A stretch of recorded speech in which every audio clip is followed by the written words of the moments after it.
नमस्कार मंडळी, तर मी आहे पूनम आणि इकडे तुम्हाला हॅपी दिवाळी सर्वांना. मी इकडे सकाळी उठले, सकाळ नाही आहे बरं का, सॉरी मी खोटं बोलते, तरी संध्याकाळ झालेली, कारण मी सकाळी हे उंबराला जसं की हळदीनं वगैरे हे करून घेतात ना, ते विसरले होते म्हणून मी संध्याकाळी केलेलं. बट चालतं, असं काही नाही. त्यानंतर मी इकडे दिवसभर स्वयंपाक करून थकले होते आणि मग संध्याकाळी घेतलं होतं दिवाळीचं आवरायला, म्हणजेच पूजा वगैरे बरं का. आणि तुम्ही माझ्या दिवाळीच्या साड्या वगैरे तर पाहिलंच असेल, आधीचा ब्लॉग पाहिला असेल तर, आणि नसेल पाहिलं तर नक्की बघा बरं का. आणि मी लाडू बिडू काही केले नाही बरं का, कारण मला येतच नाही तो, असू द्या. त्यानंतर मी इकडं पूजाला वगैरे आवरून घेतलं बघा, माझं पण आवरून घेतलं. त्यानंतर मग दिवे वगैरे लावून घेतले मी, मस्त पूर्ण दिवे लावून घेतले. आणि मी पूर्ण घरात दिवे लावलेले ह्या वेळेला, म्हणजे थोडेसेच ठेवले होते, जास्त नव्हते. बट आणि गॅलरीत पण खूप जास्त ठेवलेले. त्याच्यानंतर मग मी माझं दिवे वगैरे लावून झाले आणि मग मला करायची होती गाडीची पूजा, म्हणजेच आपल्या घरातल्या लक्ष्मीची, कारण तीच लक्ष्मी असते. त्यानंतर मग मी ताट वगैरे बनवून घेतलं आणि ताट वगैरे बनवल्यानंतर मग निघले गाडीची पूजा करण्यासाठी. त्यानंतर मग गाडीची पूजा वगैरे करून घेतली बघा. आणि मग पूजा वगैरे केल्यानंतर स्वयंपाक ताईकडे केलेला, म्हणजे एकाच जागेवरती स्वयंपाक केलेला, त्यामुळे तिकडं जायचं होतं. मग पूजा वगैरे मांडली सर्व व्यवस्थित घरात आल्यावरती पुन्हा. आणि पूजा वगैरे मांडून झाल्यानंतर पाया वगैरे पडले.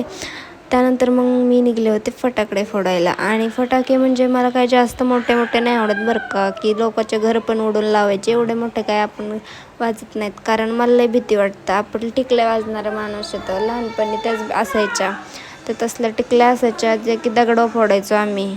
आणि सुरसुरे हेच फटाकडे आठवतात, कारण दुसऱ्याचं लई भीती वाटते आणि अजून पण वाटते.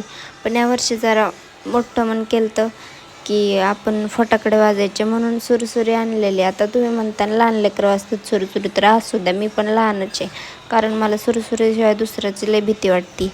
आणि ते पाऊस आणलेला बरं का, एवढंच आणलेलं.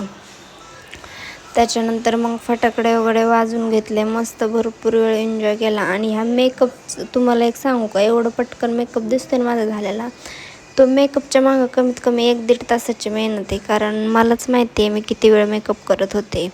तर असून द्या, मेकअप वगैरे पण करून घेतला, फटाकडे वाजून घेतले, सगळं आवरलं. आणि तुम्हाला दिसत असेल म्हणताना दिवाळीच्या दिवशी फक्त मेकअप आणि फटाकडेच सांगते, स्वयंपाक केला का नाही तर केला आहे बरं का.